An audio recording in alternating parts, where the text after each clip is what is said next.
Peoria, Videomax Limited presents Midstate Magazine with your hosts, Christina Colosimo and Jennifer French.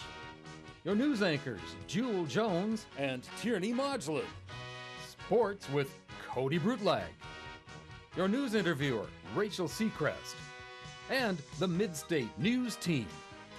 Get Real with Darian Clay.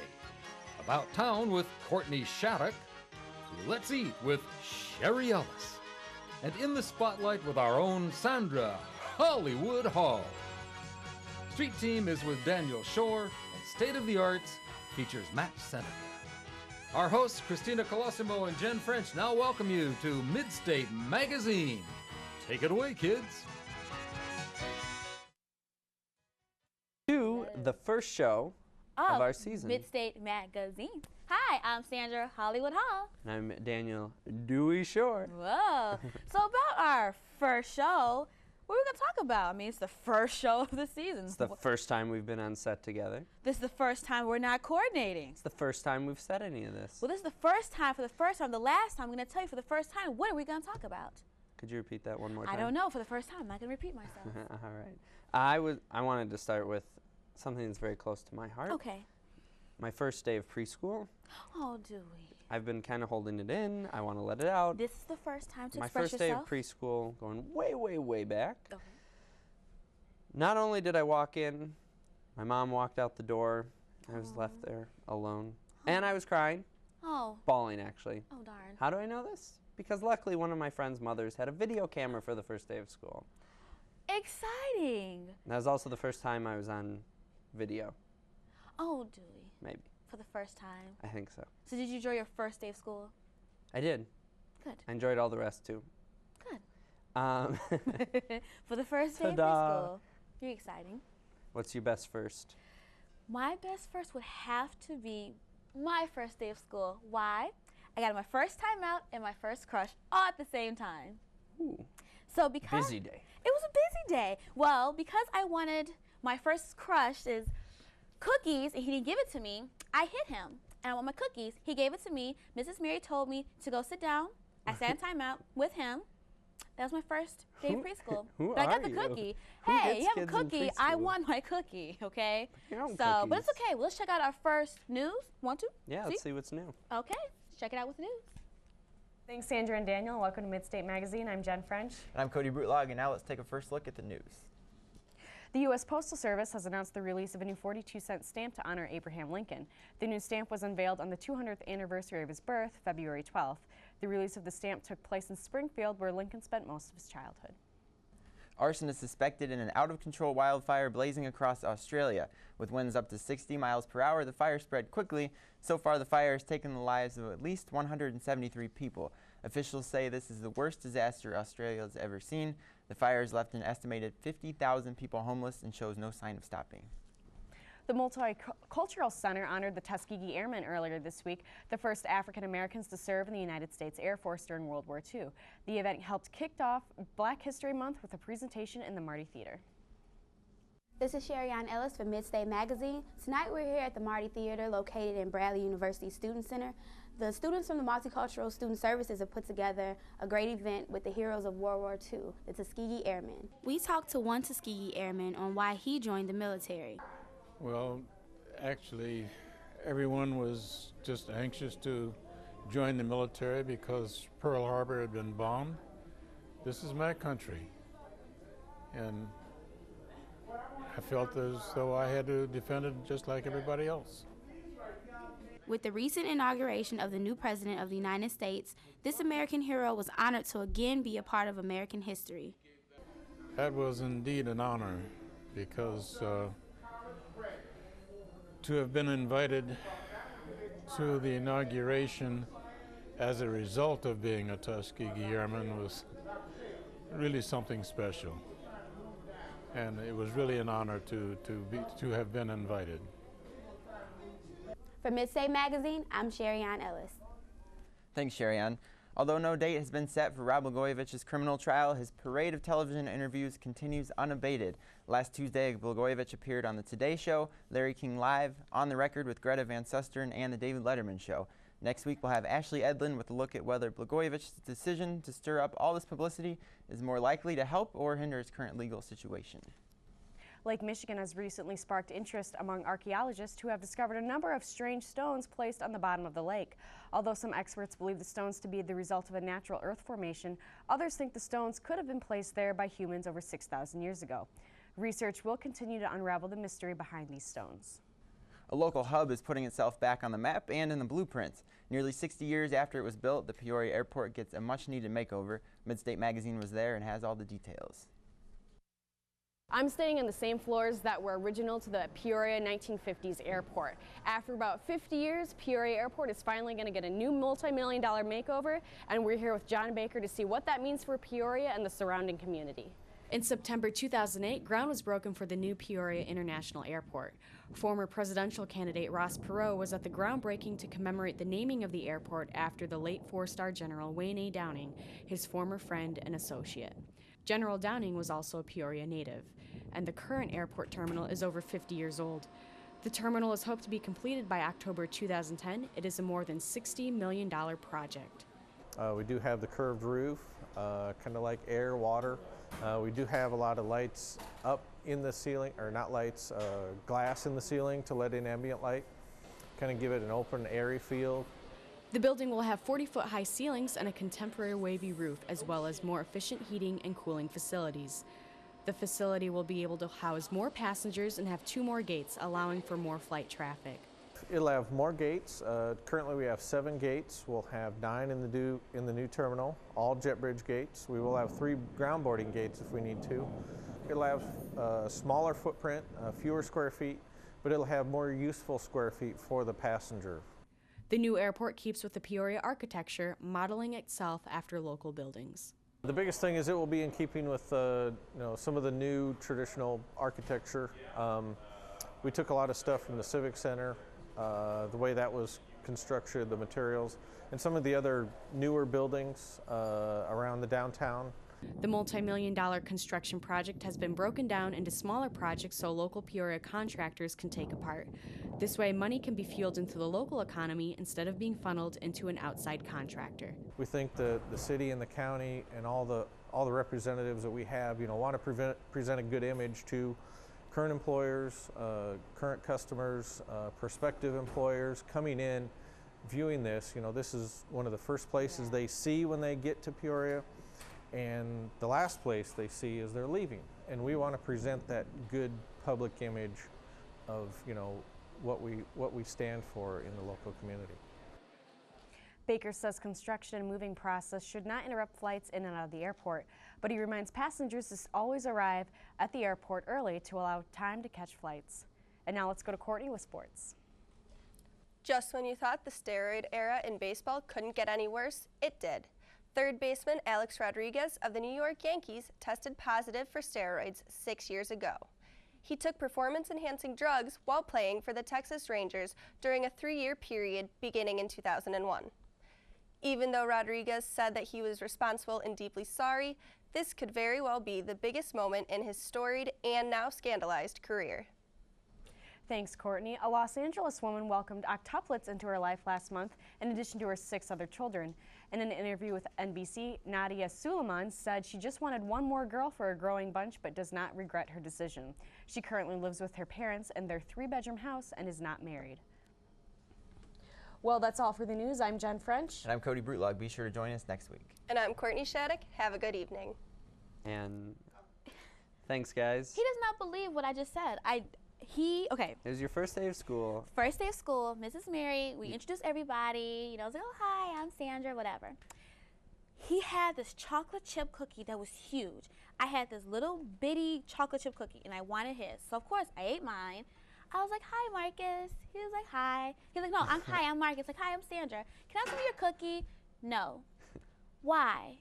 Because it's mine. I snatched it. Then he tried to fight me back. I hit him. Mrs. Mary told me to go to timeout. I went to timeout. He laughed at me. Then Mrs. Mary said, don't laugh at Sandra. That's not nice. Then he went to timeout. So later on, for Valentine's Day, he made me a little heart, like paper mache, and then I said, you can be my Valentine.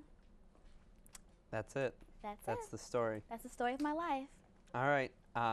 That's a great story. Thank you. Cool. Let's send it to Get Real now, and All we'll right. be back with more firsts. Every other week, we here at Get Real would like to take the time to promote classic films you may or may not have ever had the chance to see. We believe that the great films of today are inspired by the great films of all past generations. Today, we'll give you a taste of Mel Brooks' famous Western satire, Blazing Saddles. Pages of the mightiest annals of the West comes the supreme saga in the great tradition of frontier drama.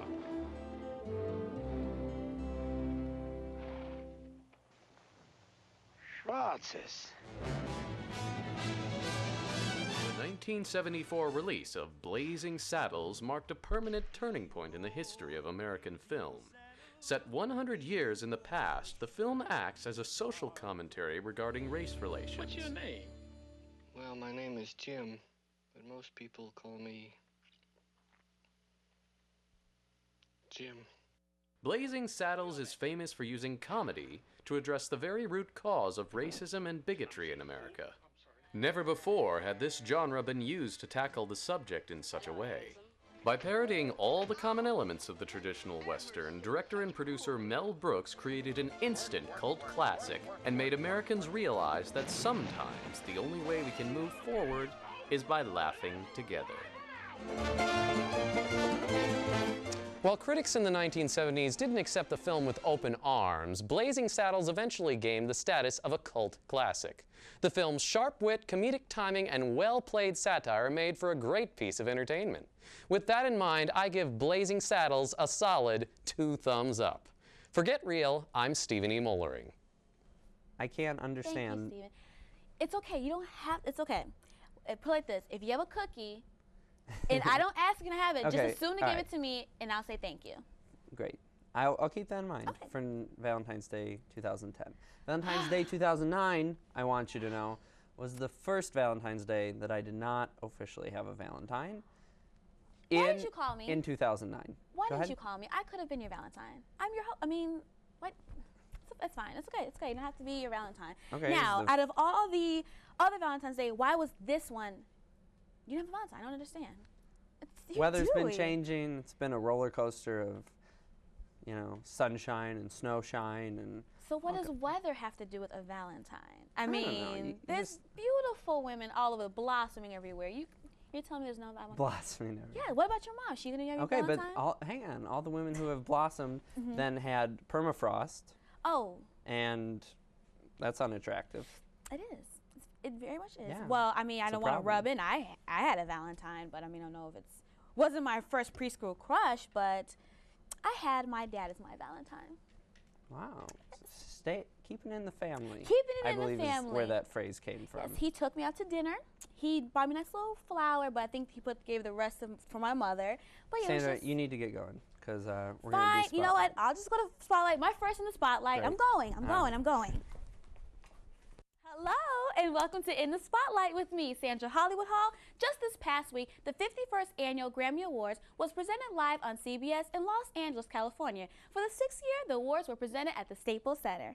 The nominees are voted on and winners selected by members of the National Academy of Recording Arts and Science for excellence in the recording industry. This year's telecast, which featured performances from some of the most prominent artists in the industry, such as Alicia Keys, Kanye West, and Amy Winehouse, scored 17.5 million total viewers, according to Nielsen Media Research, about 12% dip from the 2007 broadcast. Now, of course, the fans must know who took home some Grammys. Well, here's a quick recap of some of those awards. Best Male Pop Vocal Performance, John Mayer. Best Rap Album, Lil Wayne. Song of the Year, Coldplay. Best Female Country Vocal Performance, Carrie Underwood. Best R&B Album, Jennifer Hudson.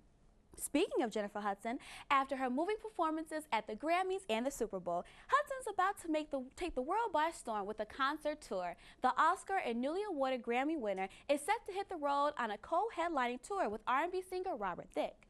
The dream girl returned to work 2 weeks ago following the tragic murders of her mother, brother, and nephew. Jennifer Hudson is a true dream girl, and we wish the best for her blossoming career. In the coming week, the 81st Academy Awards ceremony will honor its selection of the best films of 2008 and is scheduled for Sunday, February 22nd, 2009 at the Kodak Theater in Hollywood, California.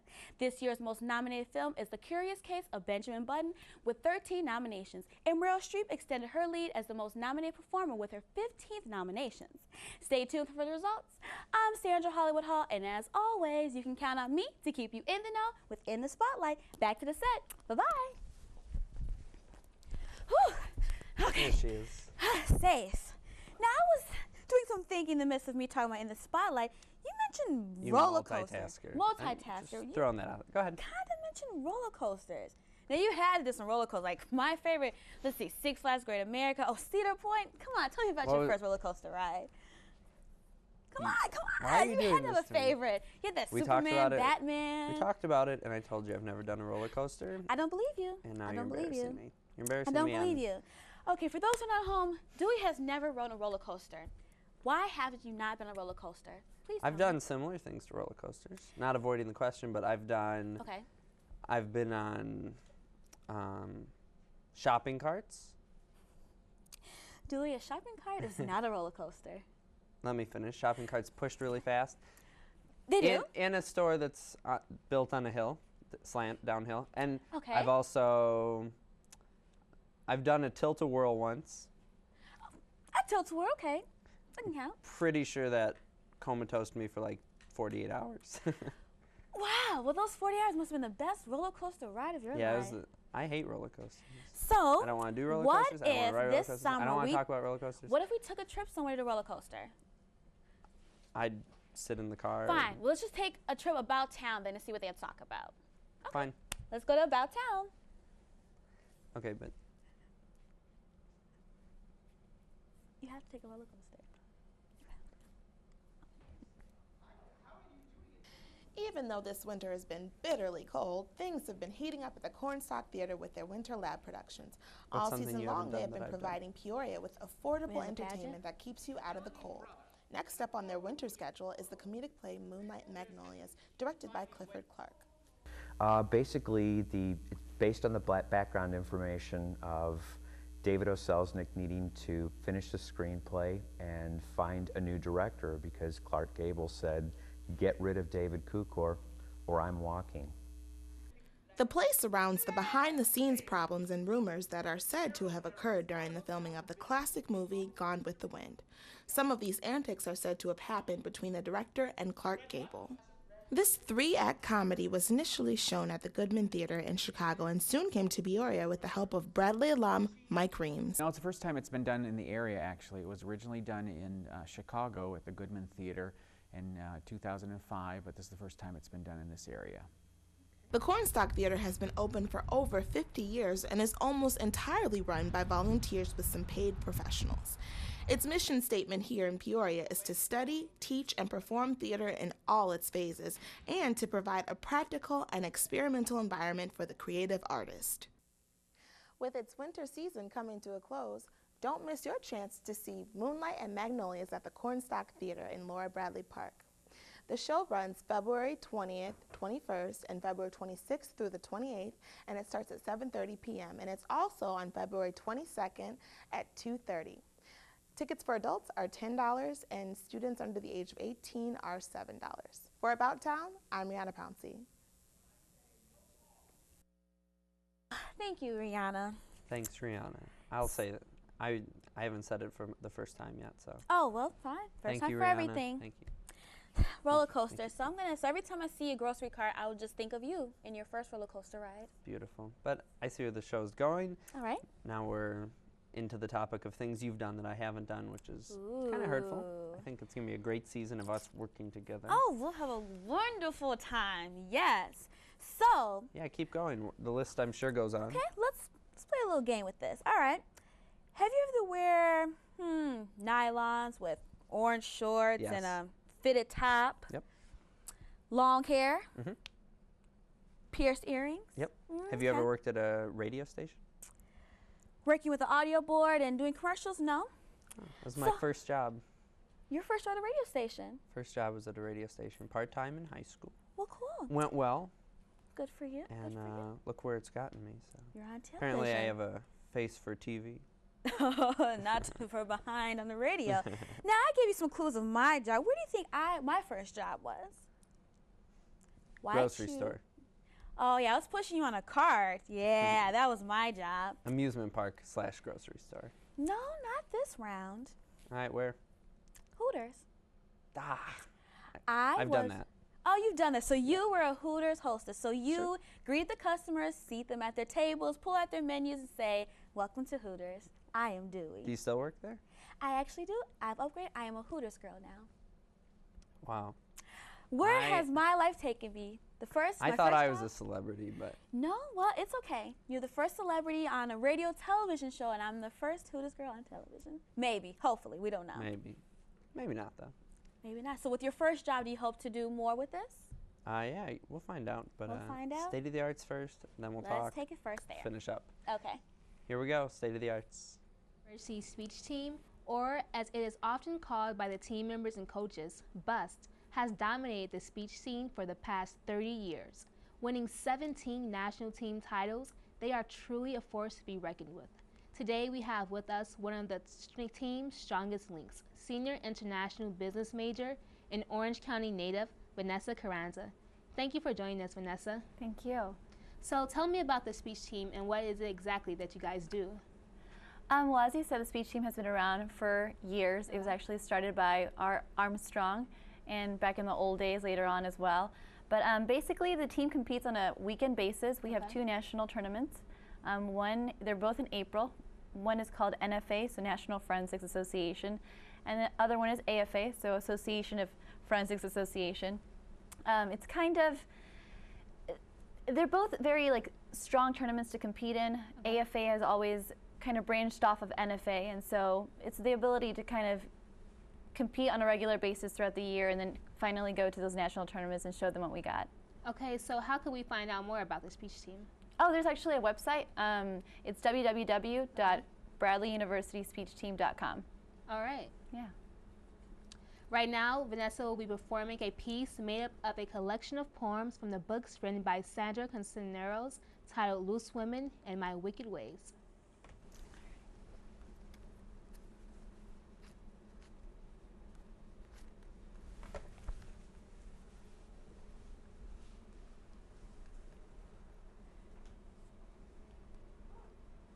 Gentlemen, ladies, if you please, now these are my wicked poems. From the girl grief decade, my wicked nun years, so to speak, where I send a sweet twin, my wicked other.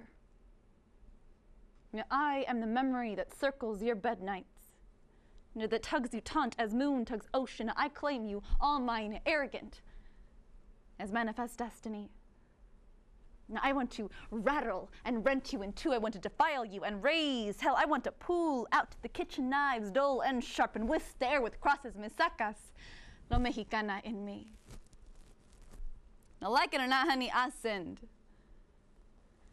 Not in the white woman way. Not as Simone voyeuring the pretty Slum City on her golden arm, and not me.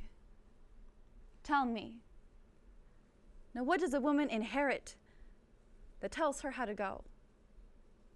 My first felony, I took up poetry. Now the penalty, the rice burned. My mother warned I'd never wife me. No wife, a woman like me, a daughter of a daddy with a hammer and blistered feet.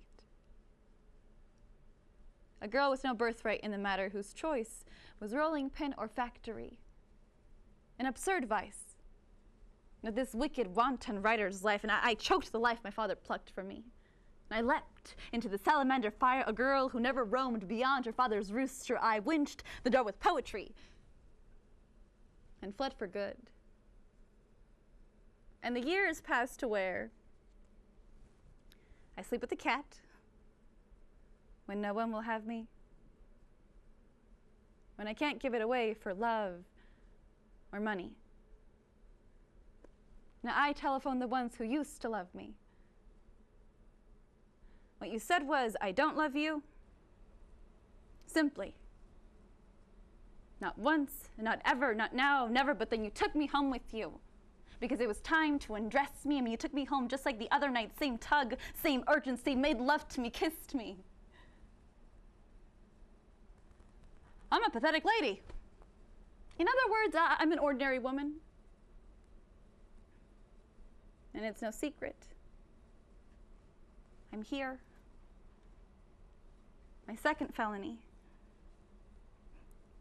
Now, I fell in love with poetry. You know, I let myself be taken.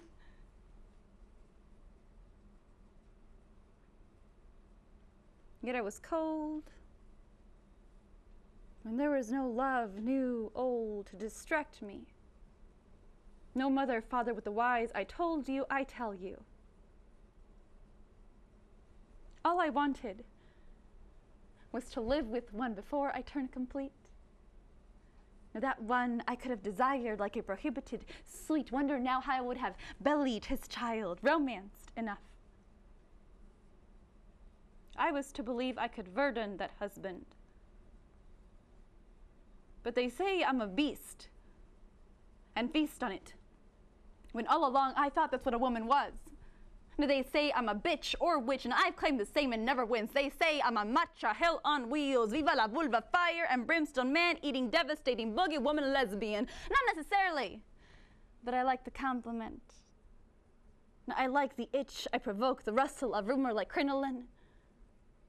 And I think of me to gluttony. By all accounts, I am a danger to society. I am pancha villa. I break laws, upset the natural order, anguish the Pope, and make Father cry. In other words, I am aim well, shoot sharp, sharp tongue, tongue loose, loose woman, woman on the loose. Beware, honey, I break things. I'm gonna stand back. What witch? The switchblade in the boot. I could kill in the name of you and think it worth it, but for you, poetry, you bring out the primordial exquisiteness in me, the nasty obsession in me, the original transgression in me. All of you saints, the blessed and terrible Virgen de Guadalupe, Diosa Quasile, I invoke you. Quiero ser tuya. Only yours, only you. Quiero amarte, atarte, amararte, and love the way a Mexican woman loves. Let me show you. Love the only way I know how.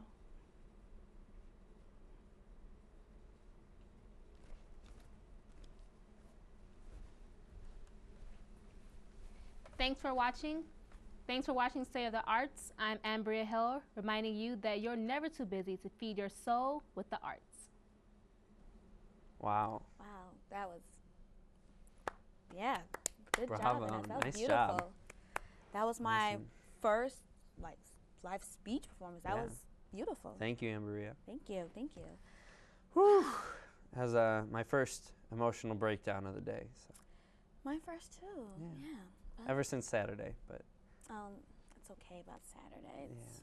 It happens. It All right. happens. Cool. Well, first show. Yeah. It's gonna be a good season. I'm It excited. will. I mean, well, even though what do you think is to come? I mean, I don't know. What were we thinking we're gonna do for the next couple of weeks, man? We got a lot to think about. I'm gonna try to go on a roller coaster. All right, I'll That'll make give sure that'll give to, us one thing to talk about. I think. I'll make sure I put a seatbelt in the shopping cart. In the shopping That's cart what for you were you. looking for. Ah, look, we're finishing each other's sentences. Oh, I can't wait. We have more to Precious. come. Well, good. So with our first show, I mean, we have a lot to go. So I mean, I don't know. It's our first close too. It will be our first close. So I think we're about out of time. You think so? It's hard to tell. Well, I mean, if I don't wear a watch. I don't use an alarm clock. Hey, I don't wear alarm. I don't wear alarm clock. That's I don't one wear a thing watch you should either. know. Okay. Well, Wait, you do use an alarm clock or you don't use it? I mean, I do. I mean, I do use an alarm clock, but I just don't use it on Just my so I can iPad. one-up you one time. before Oh, the music for the first time is coming in. I hear it. Hey, We gotta wrap it up. if you're not watching us, If you're not watching much at all, thank you so much for tuning our first Midstate episode. Look forward to us more in the coming week. have a great week. Bye-bye.